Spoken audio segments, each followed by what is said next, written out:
Prime Barcelona 2012, peak Bayern Munich 2012, top Manchester City 2021, best Paris Saint Germain 2025। ये चारों टीमें एक अंडरडॉग टीम से भिड़ती है और उसके बाद कुछ ऐसा होता है जिससे एक नया इतिहास लिखा जाता है। बात है 2008 की। बार्सिलोना में ट्रांजिशन पीरियड चल रहा था, एक नए मैनेजर की एंट्री होती है और रोनाल्डिन्हो, डेको जैसे प्लेयर्स को क्लब से हटा दिया जाता है।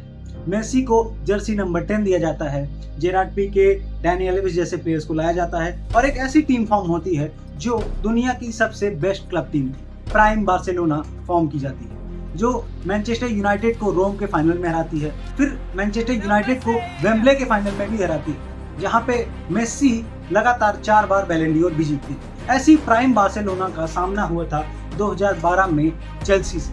चेल्सी उस समय बहुत ही खराब फॉर्म से जूझ रही थी।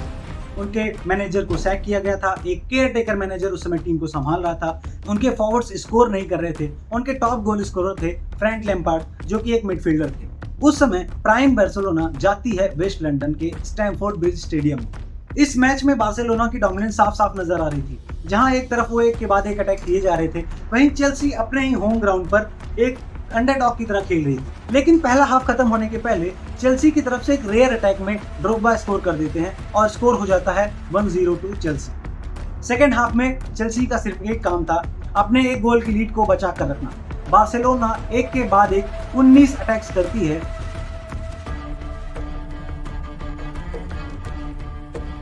लेकिन चेल्सी किसी तरह सरवाइव कर जाती है और 1-0 की लीड लेकर वो आते हैं कैंप नाउ। ये था रियल टेस्ट। ये सिर्फ एक अवे मैच नहीं था, बल्कि इतिहास की सबसे मजबूत टीम के खिलाफ उनके घर में खेलना था। मैच शुरू होता है और बार्सिलोना अटैक करना शुरू करता है। 34वें मिनट में सर्जियो बुस्केट्स स्कोर करते हैं और स्कोर को लेवल कर देते हैं। उसके बाद जॉन टेरी को एक रेड कार्ड मिलता है और चेल्सी 10 प्लेयर्स के साथ खेलना शुरू करती है। इसी का फायदा उठाकर बार्सिलोना फिर से अटैक करती है और इनिएस्टा स्कोर को 2-1 कर देते हैं। हाफ खत्म होने के पहले ही रेमरेज स्कोर कर देते हैं, जिससे स्कोर 2-1 हो जाता है और एग्रीगेट स्कोर हो जाता है 2-2। आपको बता दूं, उस समय अवे गोल रूल होता था, जिसकी वजह से अगर स्कोर टाई होता है तो अब बार्सिलोना इस टाई से बाहर हो जाएगी। सेकेंड हाफ शुरू होता है और बार्सिलोना को मिलती है एक पेनल्टी। अनफॉर्चुनेटली मेसी ये पेनल्टी किक मिस कर देते हैं और स्कोर अभी भी 2-2 हो जाता है। उसके बाद बार्सिलोना लगातार सब्स्टिट्यूशन करते हैं, चेंजेस करते हैं, अटैक्स पे अटैक्स किए जाते हैं, लेकिन वो स्कोर को हिला नहीं पाते। और 90 मिनट के बाद एक रेयर काउंटर अटैक में फर्नांडो टोरेस स्कोर को 2-3 कर देते हैं और चेल्सी फाइनल पहुंच जाती थी। ये उस सीजन की सबसे बड़ी अंडरडॉग स्टोरी थी, तब तक जब तक चेल्सी फाइनल नहीं पहुंची थी। फाइनल में उनका मुकाबला था बायर्न म्यूनिख से। वहां वो बायर्न म्यूनिख को 1-1 से ड्रॉ खेलते हैं और पेनाल्टी शूटआउट में पीटर चेक हीरो साबित होते हैं और चेल्सी को पहली बार चैंपियंस लीग जीताती है। बात करते हैं 2021 की। चेल्सी एक बार फिर से मैनेजर्स के चेंज के थ्रू गुजर रही थी। फ्रैंक लैम्पार्ड को हटाया गया था, उनकी जगह थॉमस टुकल को लाया गया था।